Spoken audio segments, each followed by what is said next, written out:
Hi everybody, it's Az here from HeelvsBabyface on the PTR for patch 6.2. Now a couple of days ago I brought you the first of 3 brand new reputation grinds which are going to arrive in the Tanaan Jungle patch. Today we're going to have a look at the second one, and this is the Order of the Awakened. Now first things first, pay attention to the clock please in the top right hand corner of the minimap. Got it? Good. Make a note. Now then, what makes this really different from the other factions is the Order of the Awakened simply offer one single solitary daily quest per day. And what you need to do is get yourself 10 fell corrupted Apexis fragments. Now, if you watched the Q&A from Blizz on Saturday, one thing I did take slight exception to and kind of had a bit of a ranty rave about was the way that they're trying to big up the reputations as being, different from the mob grinds in patch 6.0 and more exciting and, just a better all-round experience. And I'm saying, nope, they're not whatsoever. We already saw on the very first one that they're gated heavily behind doing Apexis crystal grinds in zones, 3 a day if you want to keep on top of the rep. And also, we know that the Saber Stalkers to come, but there's still a video yet to be shown on that, which I will do, is gonna just devolve into another mob grind. So this is the one which Blizzard were bigging up as the exploration faction, the exploration rep grind, because Ian was going out saying, yeah, you kill the rares, you go out hunting for the rares, and then you get the fragments from them. Now, all is not what it seems. I am going around Tanaan Jungle to the exact points where rare mobs spawn. I am not trying to fudge any time here to make it go towards my argument. I am going from rare mob point to rare mob point to rare mob point because I'm working off the assumption that within a couple of weeks of the 6.2's release, most people will begin to register where the rare mobs spawn and will gravitate immediately to their spawn points. No dicking around, no having to explore. You know where the rares are going to spawn, you are going to go there. And as I come to the 5th out of 10, because each rare that you defeat drops 1 single solitary fell corrupted Apexis fragment, we can see that the time's gone to just ticking over 3:04. So it's taken me 15 minutes to engage the 5th rare, which is going to drop a fragment, which will take me halfway to completing this daily quest. Now, this isn't a bitch about time. This is just trying to illustrate something to you. You see, I'm on the PTR, which is sparse of people anyway. Also, that 3:04 refers to 3:04 AM US time, which means the vast majority of the US are sound asleep by now, which again means that there are even fewer people on the PTR. In actual fact, just by looking at some of the footage, and if I showed you it all, I think I went past 1 or 2 people maximum during this whole little escapade. Now, when these rares are killed, they take about an hour to respawn. You suddenly translate that to a busy populated server. People are going to be hitting these rares all the time. So the way that you can get these fragments through rare mob hunting are probably not going to be the best method for doing so. Now, we can then go to treasure hunting. Fine.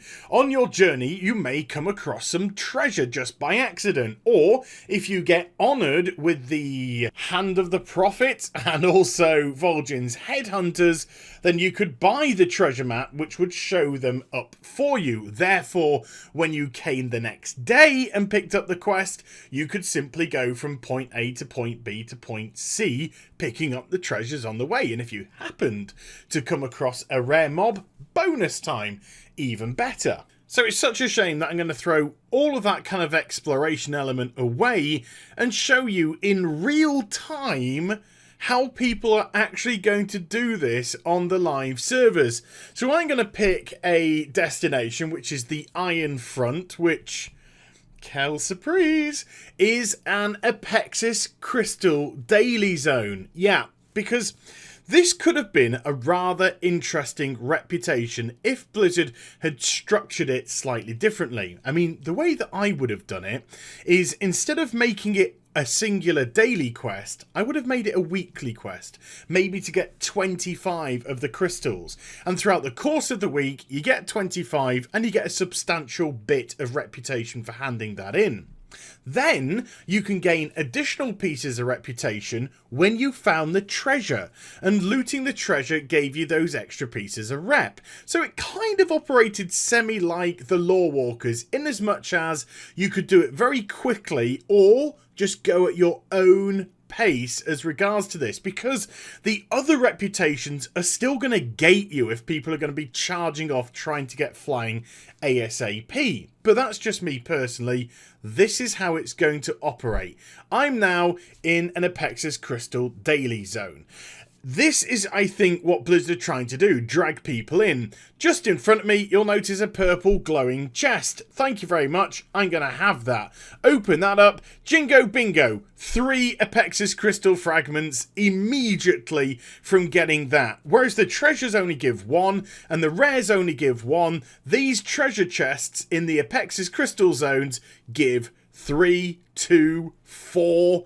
So if I had actually done my Apexis Crystal daily already before doing this, when I arrived here, it would have popped up saying this is now an Apexis Crystal bonus zone. And if I were to complete this, then I would get 800 Apexis crystals and all that yada yada. Now, oh look, I've seen another chest, so I'm going to go and grab this one now. And I'm going to do something a little bit wibbly wobbly as well, because these chests aren't like the rare mobs. There isn't any sort of 1 hour spawn time on them. No, there is what appears to be anyway, a 60-second cooldown. So I've just looted my second chest. Boom! Already on 6 out of the 10 Apexis Crystal fragments. Now, before any of you say, and by the way, a rare's popped up, but I'm not even going to loot this, because by the time this rare is dead, I will have completed the quest. I'm not even joking either.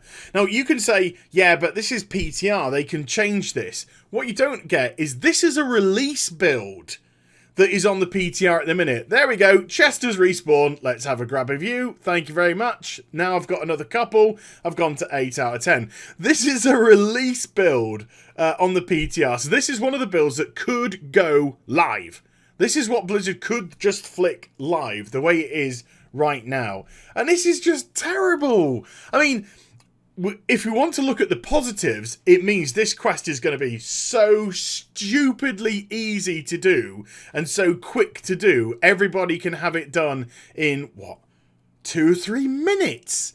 Instead of having to go, there we go, chest has spawned again. Thank you very much indeed. Quest done. The rare's still not even dead. The rare is still not even dead, so I didn't even have to count the one that would have dropped from that rare to the equation.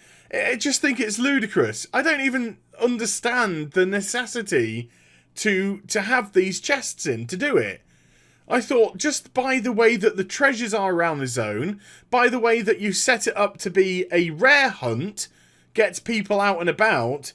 But this way, all you're doing is saying, hey folks, fancy coming to another Apexis Crystal zone? Oh, while you're here, fancy doing an Apexis Crystal grind and showing us all how popular they really are. No, so what could have been a really cool rep is kind of like turned into a wee bit of a joke of a reputation.